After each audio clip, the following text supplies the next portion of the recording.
'Twas the week before Christmas, and all through the house, monstrous creatures were stirring, much larger than a mouse. When out on the floor arose such a chatter, I sprang from my seat to see what was the matter. What more to my wondering eyes should emerge but a jolly big fella with a thunderous surge. Then with a little old drive, so quick and so brash, I knew right away it must be old St. Nash. A wink of his eye, a twist of his head, it was then that I knew I had nothing to dread. The Natural scores! To his team gave a nod while we watched him take flight. Merry Christmas to all, and to all a good night. Nothing thaws out the winter chill like a TNT trip to South Florida. Dwight Howard and the Magic sport the NBA's third best record at 19-6, and tonight they're in Miami, where they've taken 6 of the last 7 over D. Wade and the Heat. I used to have that haircut. That's that's great. That's the starting point for our TNT double dip. Time for TNT NBA tip-off presented by Autotrader.com. Magic and Heat followed by the Suns and the Blazers. From Studio J in Atlanta, all decked out. Ernie Johnson, Kenny Smith, Charles Barkley, and we're joined by Robin Meade, who on Sunday night will prove she does more than get up earlier with more energy than anybody in the universe. Take a look. Welcome to With All Due Respect. I'm Robin Meade. Now, normally you're going to find me on HLN's Morning Express with Robin Meade. But today, we're taking a raw, unfiltered look at what had you talking in 2009. I'm talking, let's just let it all hang out.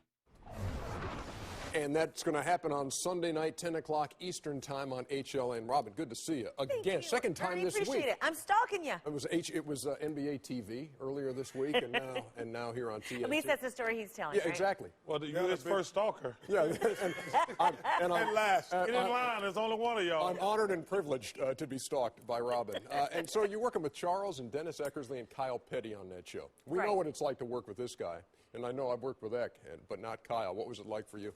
Well, it was interesting for me in that, you know these guys as their sports commentating and their sports history, and it was just nice to listen to what they have to say about the stories that made us all talk all year, because some of the things that, as you know, Charles will say, and Dennis as well, and Kyle, they're the things that maybe you thought, but you were afraid to say, but these three by no means are afraid to say it, and I think it just kind of illuminates that, hey, you know, as a journalist, I think there are two sides to one story, but they kind of help show us it's not all black and white, it's not all good and bad, It just is. What was it like for you, Chuck? It was really cool for me, especially with Kyle. No disrespect to Dennis. Kyle started talking about how much he loved Michael Jackson. I'm like, me too, Kyle.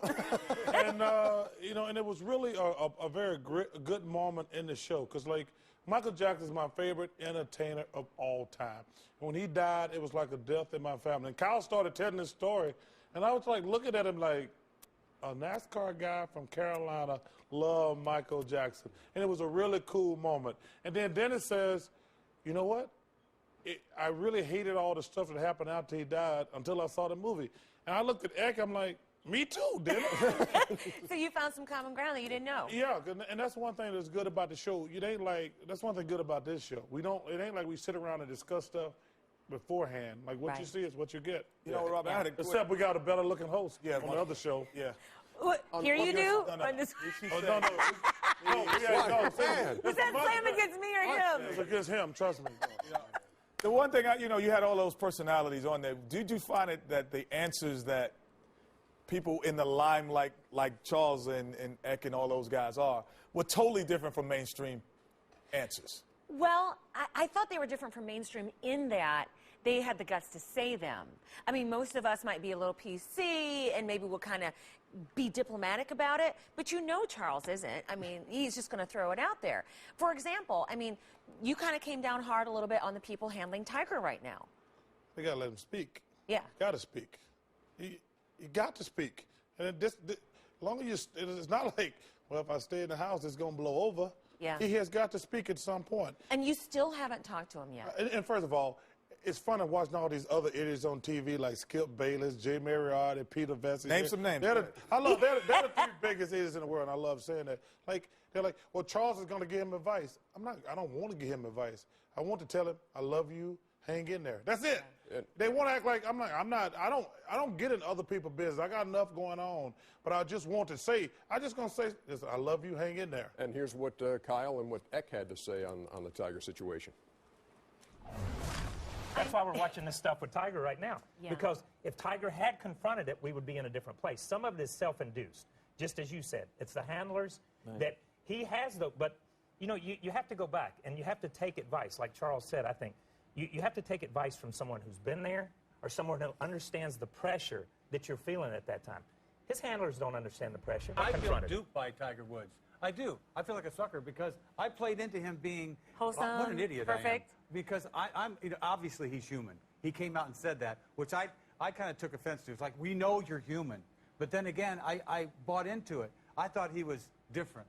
I really did. And so was I shocked? No. But I was disappointed. You know, I'm disappointed in human beings. Well, but you know, I've done my share, you know, whatever.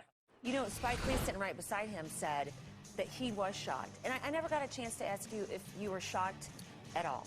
I was, hell yeah. Oh yeah, I was, like I say, I've done my dirt. I apologize to my family. I've done my dirt, but yeah, I was a little surprised to say the least. I think that the one thing that is kind of, like, I heard about the handlers. First of all, Tiger Woods made that decision. He's the one who has to live up to it. Those are the one who has to own up to it. And his handlers, whatever it is that they're advising him or not advising him to do, at the end of the day, everyone works for you. You don't work for anybody. That's a good point. And he's going to have to, he makes his own decisions like he made those indiscretions. So I think that, one, they're putting too much pressure on people around him. Yeah. And I think, secondly, it is time for him to figure out what's going on in his household. And then when he says, I'm ready to come out of my household, then I'll come out and explain it to you. But he doesn't owe us anything to say anything about anything. Now, you taped this, what, a couple days ago? Yes. Monday night. Had any of this HGH stuff come out at that No. point? No. What do you think about that? I mean, the shady doctor from Canada and who injects himself 5 times a week with HGH and has been down to Tiger's place. Didn't help his golf game, I don't think. That's very dangerous. That's very dangerous. I don't have any idea, but if it comes out, it could be catastrophic. This first thing is bad, clearly. And that's the one thing that sucks when you're on television, when you have to talk about one of your friends. Clearly, this is a bad situation. But, excuse me, the HGH, I hope it was just the blood spinning, the stuff where you take the blood, which is legal. But I think when you're working with doctors, you know, in today's society, you're guilty to proven innocent. And like I say, I don't think Tiger ever did anything but hard work. But those allegations are very dangerous. I get a feeling you had a pretty good time doing the show that's going to be on Sunday night. We did. I don't want people to think that it's all just talk about, you know, the news stories that have shocked us all year.